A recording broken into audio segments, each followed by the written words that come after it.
Assalamualaikum warahmatullahi wabarakatuh. Perkenalkan, saya Junior Indasari dari Departemen Akuntansi Universitas Internasional Semen Indonesia dengan NIM 10217100033. Di sini saya mendapat tugas dari mata kuliah wawasan lingkungan dan saya akan sharing tentang pencemaran limbah industri.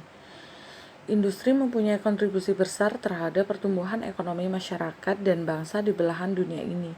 Ia memiliki peran strategis dalam pembangunan nasional dengan misi mendorong pertumbuhan ekonomi dan menciptakan lapangan kerja bagi masyarakat luas. Namun, industri juga mempunyai segudang masalah terhadap lingkungan, sebab dalam perjalanan aktivitas industri selalu diikuti dengan dampak negatif limbah. Pencemaran limbah industri merupakan pencemaran yang disebabkan karena adanya limbah industri dari hasil industrialisasi.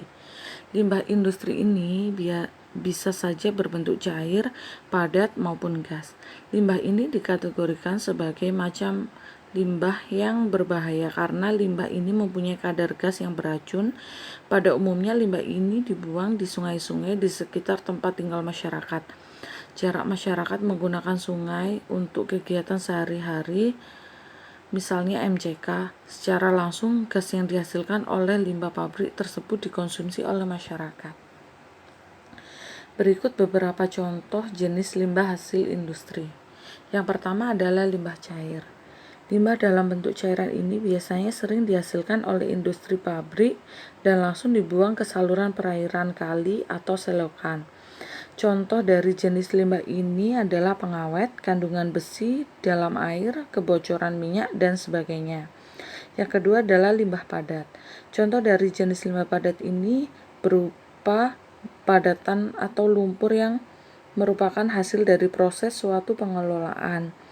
Biasa juga ditemui dalam bentuk plastik, kantong, sisa kain, sisa sampah, dan lain-lain.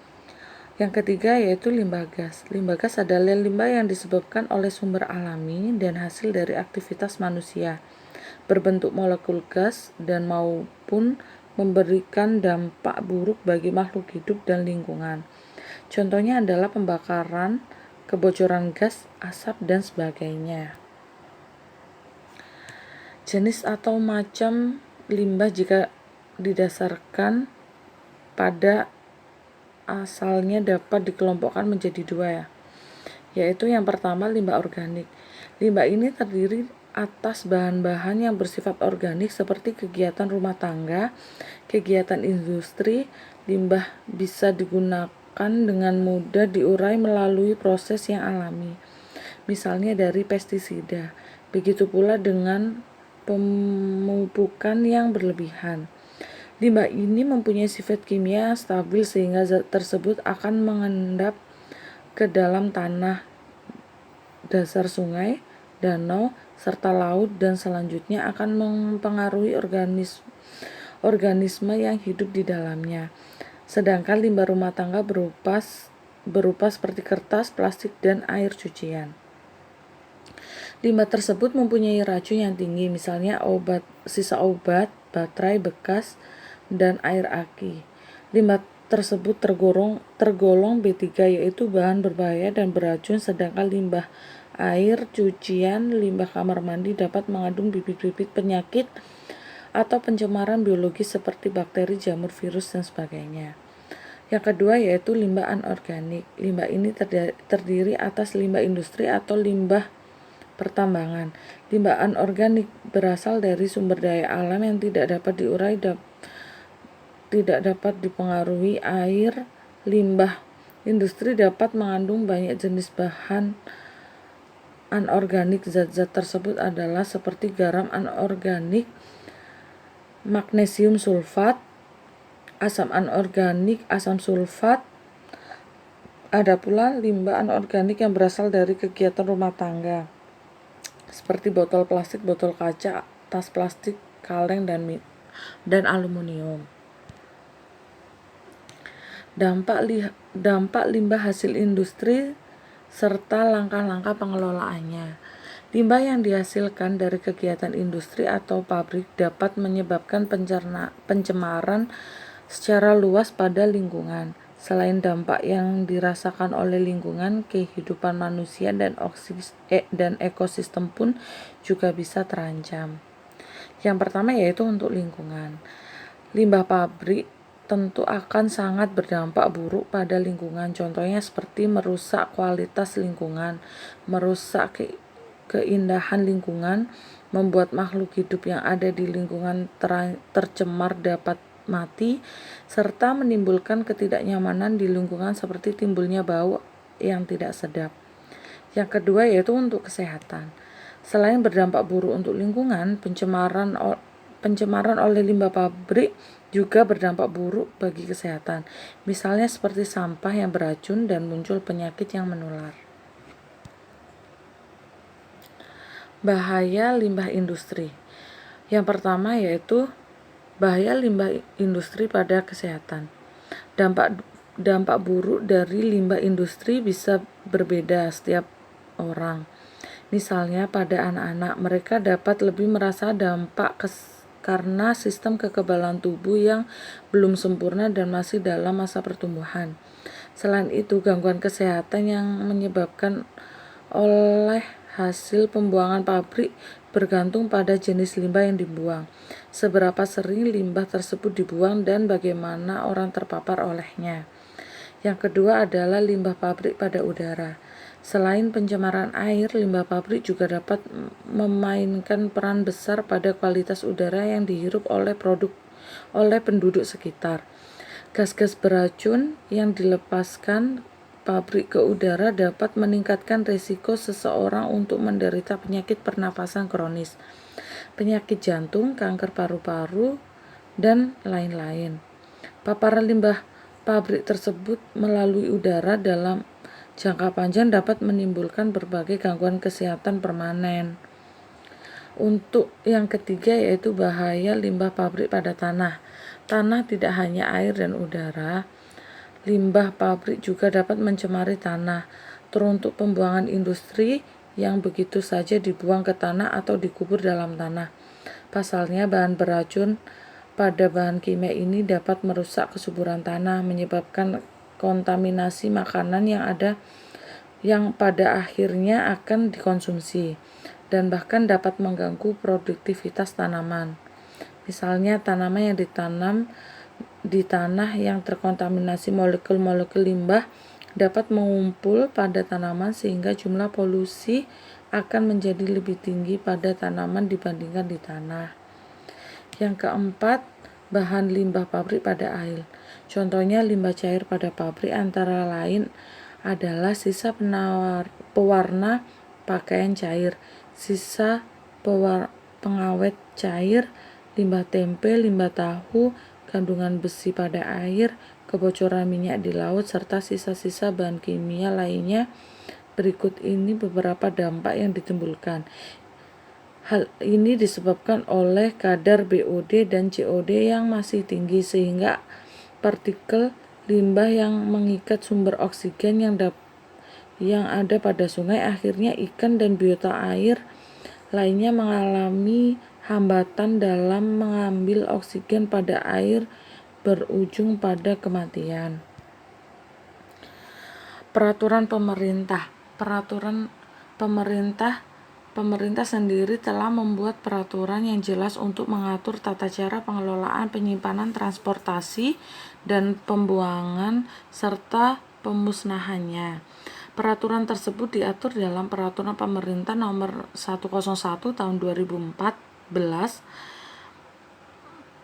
Peraturan tersebut menjadi arahan bagi para perusahaan untuk bersikap proaktif dan mencegah munculnya dampak buruk dari limbah yang dihasilkan dari setiap kegiatan bisnis. Sebagai contoh, jika sebuah kegiatan industri menghasilkan limbah B3, maka perusahaan harus memperoleh izin resmi menyimpan, penyimpanan, pemusnahan, dan pengelolaan dari pemerintah dengan batas waktu yang ditentukan. Langkah-langkah yang dapat dilakukan perusahaan dalam membuat perencanaan pengelolaan limbah sesuai US Environmental Protection. Yang pertama, membuat tim pengelolaan limbah. Yang kedua, menentukan ruang lingkup pengelolaan limbah. Yang ketiga, membuat perencanaan sebelum survei. Yang keempat, melakukan survei penilaian limbah. Yang kelima, melakukan evaluasi dan analisis kelayakan. Yang keenam, membuat laporan hasil penilaian limbah. Yang ketujuh, membuat rencana pengelolaan limbah. Yang kedelapan, menerapkan rencana pengelolaan limbah. Yang terakhir adalah memantau dan meninjau ulang rencana pengelolaan limbah. Cara mengatasi pencemaran limbah pabrik. Yang pertama adalah mengupayakan untuk pengolahan limbah pabrik. Limbah yang biasanya dihasilkan dari sisa proses di pabrik adalah limbah berbahaya. Hal itu karena produksi di sebagian pabrik menggunakan bahan kimia yang berbahaya. Oleh karena itu harus diupayakan langkah untuk membuat limbah yang dihasilkan oleh pabrik menjadi ramah lingkungan. Maka jika akan membuangnya di lingkungan tidak akan berdampak buruk. Yang kedua, tidak membuang limbah pabrik ke sumber air. Cara terbaik dan bijak lainnya yang bisa dilakukan adalah dengan cara membuang limbah secara langsung di sumber air, apalagi tanpa penyaringan. Hal itu karena apabila pabrik yang tidak diolah terlebih dahulu dan dibuang ke sumber air akan menjadi sumber racun bagi orang-orang yang menggunakan air dari sumber air tersebut di kehidupan sehari-hari. Yang ketiga, mengubur limbah yang memiliki sifat organik.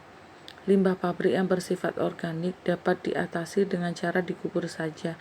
Hal itu karena limbah organik mampu untuk terurai dengan baik apabila berada di dalam tanah. Selain itu, dengan mengubur limbah organik pabrik selain akan mengurangi pencemaran lingkungan juga terkadang dapat untuk membuat tanah lebih subur. Yang keempat, menggunakan kembali limbah yang dapat daur ulang. Sebagian limbah anorganik dari pabrik ternyata juga dapat diatasi dengan melakukan beberapa pengolahan. Tentunya pengolahan tersebut berbeda dengan pengolahan limbah organik. Limbah anorganik yang sulit diurai dapat dipilah lalu bisa untuk didaur ulang. Tujuan dari daur ulang limbah anorganik adalah untuk membuat limbah tersebut dapat berfungsi lagi. Dengan begitu, maka pencemaran limbah pabrik akan mudah teratasi.